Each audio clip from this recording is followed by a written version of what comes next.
Bonjour, c'est Stéphanie. C'est une joie de te retrouver. Le passage que nous allons regarder aujourd'hui se trouve dans le psaume 42 au verset 12. « Pourquoi t'as battu mon âme et gémis-tu au-dedans de moi?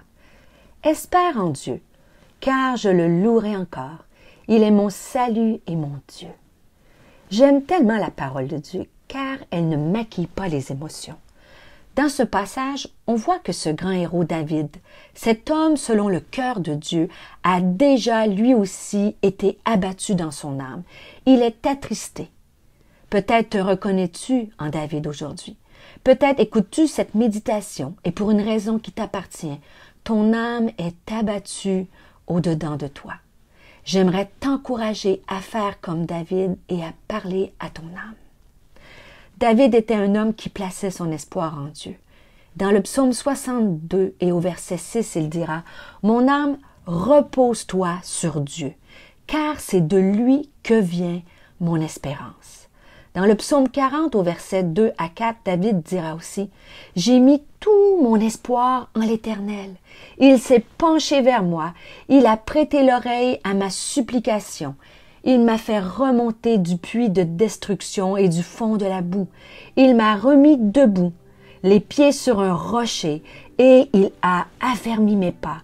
Il a mis dans ma bouche un chant nouveau. Il est tellement réconfortant de savoir que ce grand Dieu créateur de l'univers, de ces millions de galaxies, ce grand Dieu de l'espérance se penche encore aujourd'hui sur nous. Il entend nos cris, nous relève, nous affermit et nous donne un chant nouveau lorsque nous plaçons notre espoir en lui. Nous pouvons nous reposer en lui. Malgré sa peine, David a placé son espoir en Dieu. Sans Dieu, il n'y a pas d'espoir. Mais avec Dieu, les plus grands espoirs sont permis pour ta vie, pour ta famille, tes enfants, ton travail, ta carrière, ton futur et pour ta destinée. Dieu est le Dieu de toute possibilité. Rappelle-le à ton âme aujourd'hui. Même si tu ne vois pas Dieu agir en ce moment, cela ne veut pas dire qu'il n'agit pas. Garde espoir. Mais peut-être qu'alors que tu écoutes cette méditation, tu as perdu l'espoir pour une situation de ta vie. Je voudrais t'enlever toute culpabilité ou honte. Les plus grands héros de la foi sont passés par là. Même Abraham, le père de la foi, a douté de la promesse que Dieu lui avait faite. Nous pouvons tous perdre espoir, mais il y a une bonne nouvelle. Tous peuvent le retrouver en s'approchant du Dieu de l'espérance. Dieu a donné la force à Abraham d'espérer contre toute espérance, alors que tout le lui interdisait. À cause de leur âge avancé, sa femme et lui ont espéré. Il a cru. Ainsi, il est devenu le père d'une multitude de peuples conformément à ce que Dieu lui avait promis. Dieu sait que nous pouvons, à un moment ou un autre, perdre espoir. Il voit les tréfonds de notre cœur. Nous pouvons feindre devant les autres, mais il est inutile d'essayer d'éviter le sujet avec lui. Il connaît toutes choses. Si tu lui demandes, Dieu peut te donner ou te redonner de l'espérance aujourd'hui, car il est le Dieu de l'espérance. Permets-moi de réclamer pour toi ce qui est écrit en Romains au chapitre 15 au verset 13.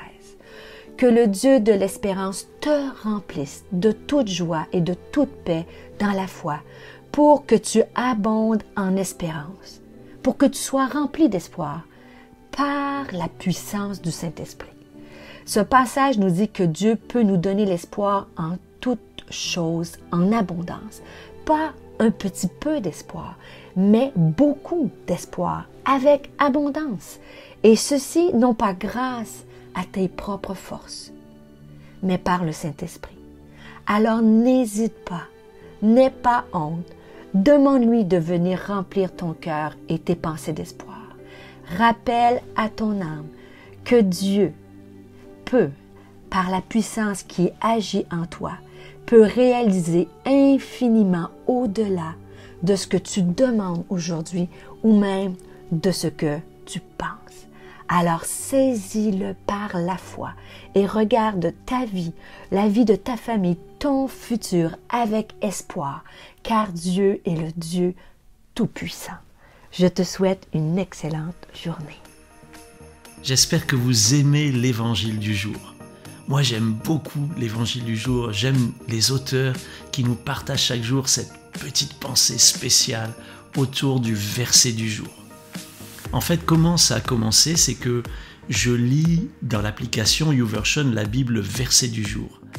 Et j'aime bien le lire et je me suis dit, mais pourquoi ne pas partager une pensée du Seigneur par rapport à ce verset? Alors j'ai commencé et puis petit à petit, comme j'aime faire, j'ai trouvé des auteurs et maintenant bien, nous avons tout ce panel d'auteurs formidables qui font l'évangile du jour pour nous chaque jour. Alors pour que ça fonctionne, il faut des auteurs, il faut une équipe, il faut poster ça sur YouTube, après avoir bien sûr édité les vidéos, mis les textes. Tout cela, ça a un coût. On le fait gratuitement et ça bénit des milliers de gens, ça vous bénit. J'en suis très heureux. Gloire à Dieu pour cela. Chaque année, nous donnons l'occasion à celles et ceux qui suivent nos services de faire un don. Soit un don ponctuel, soit un don mensuel, selon ce que le Seigneur leur met sur le cœur.